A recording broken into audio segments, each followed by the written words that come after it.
देश को पाखंड मुक्त, तर्कशील और मानवता को सबसे ऊपर मानने वाले मेरे देश प्रेमियों, आप सबको इस दास का दिल की गहराइयों से नमस्कार। जय भीम, नमो बुद्धाय, जय भारत। ये देश आज पाखंडवाद, धर्मवाद, संप्रदाय उपसंप्रदाय, कथा, सत्संग, भागवत तमाम पाखंडों में पढ़ करके ये अपनी मट्टी खराब हो रही है इस देश के नागरिक की। आज हर गांव, मोहल्ला, गली, घर, भाई भाई, बहन भाई, माँ बेटा, हर एक में फूट पड़ी है। शिक्षा की बहुत भारी कमी हो गई है और राजनीतिक नेताओं ने, राजनीतिक दलों ने इस देश को दलदल बना दिया है। मानवता कहीं लग रहा है खोस ही गई है। 15वीं शताब्दी में कबीर साहब ने डॉक्टर बनकर इन पाखंडियों की, मनवादियों की भेजे का ऑपरेशन कर दिया था, लेकिन आज की डेट में मुझे लगता है कि उस समय से भी ज़्यादा पाखंड हावी हो गया है। जनता से शिक्षा, उनके हक अधिकार, गरीबी भुखमरी दे दिए, अधिकार छीन लिए गए हैं। महामानव आए समय समय पे, हमारे महापुरुष आए, तथागत, बाबा साहब, फूले, पेरियार, बहुत लंबी श्रृंखला है। कबीर साहब, रैदास, तमाम ये भक्ति युग में हमारे लोग पैदा हुए, लेकिन बहुत तर्कशील लोग, लेकिन इनके रास्ताओं को अवरुद्ध किया। ऐसा नहीं है कि उनके रास्ताओं को अवरुद्ध किया, आज ना अवरुद्ध हो रहा हो, आज तो बहुत ज़्यादा ही अवरुद्ध हो रहा है। हमारे कॉरपोरेट जगत ने, शहरों में बैठे व्यापारियों ने, बनियों ने, तमाम जो पैसों पे खेल रहे हैं, उन्होंने पूरा मीडिया, टेक्नोलॉजी, हर चीज़ को अपने कब्जे में कर लिया है। राजनीतिक दलों को कब्जे में कर लिया है और अरबों रुपया खर्च कर रहे हैं ये अंधविश्वास पर। कथा, भागवतों, पंडालों, अभी कावड़ होने वाली है, सारा SC ST OBC सारा कावड़ में लग जाएगा और इन मनवादियों के बच्चे अपनी तैयारी कर रहे होंगे। इन्हें कोई मतलब नहीं होता इन चीज़ों से। भगवान तथागत के सामने की कहानी है, उनसे भी जलने वाले बहुत लोग थे, उनका भी रास्ता अवरुद्ध किया। उनके चचेरे भाई ने एक चिंचा नाम की स्त्री को अपने बस में लेकर, लालच देकर, और उनके सामने खड़ा कर दिया कि भाई इसको बदनाम कर।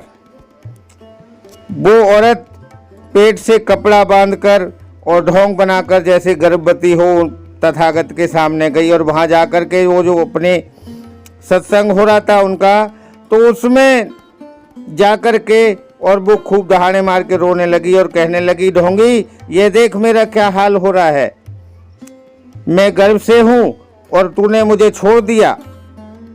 तथागत एकदम चौंक पड़े और उन्होंने सोच समझकर एक बात कही कि ठीक है बहन, तू सही कह रही है, मैं क्या कहूँ, ठीक है, लेकिन मैं तेरे को एक कहानी सुनाना चाहता हूँ।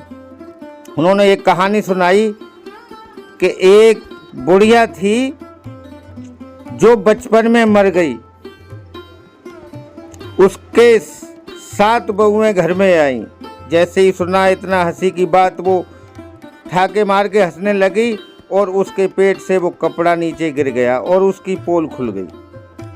तो ऐसा ही है, कबीर साहब ने कहा है कि अति का भला न बोलना, अति की भली न चूक, अति का भला न बरसना, अति की भली न धूप, यानी मध्यम मार्ग। आज के समय में आपको चुप नहीं रहना होगा, आवाज़ उठानी पड़ेगी। जो समाज के पढ़े लिखे अच्छे लोग हैं, कुछ समय हमें अपने महापुरुषों के आंदोलन के लिए देना चाहिए। इस देश से हमें पाखंडवाद को उखाड़ना ही होगा। ये तभी देश समृद्ध बनेगा, ये सम्राट अशोक के समय का देश बनेगा। उस टाइम की GDP 36% थी। उस टाइम देश सोने की चिड़िया था। कहा जाता है भारत देश सोने की चिड़िया था। ये सम्राट अशोक के ही टाइम में था। यहाँ से चारों तरफ व्यापार होता था, वस्तुएं सोने चांदी से तोली जाती थी। ऐसा था मेरा भारत। हम सम्राटों की औलाद हैं। जो आज SC ST OBC हैं, ये भूखा नंगा जीवन जी रहे हैं, भट्टे पे जाकर तमाम मेहनत मजदूरी करके, अनपढ़ निपट, बहुत बुरी हालत है। ये रोग कहा नहीं जाता। तथागत ने हर रास्ता बताया है आपको मुक्ति का। कभी जान के देखो। पंचशील, पंचशील को तो जानो। पंचशील, लेकिन जब इनसे आपका संपर्क होगा, आप आइए, अच्छे राजनेताओं का साथ दीजिए। राजसत्ता और समाज दोनों एक माँ के बेटे होते हैं, दोनों भाई होते हैं। एक भाई दूसरे भाई का साथ देता है, दूसरा भाई पहले भाई का साथ देता है। इसी प्रकार से समाज में एकजुटता लानी होगी। हमें अच्छे नेता को चुनना होगा। और आज के समय में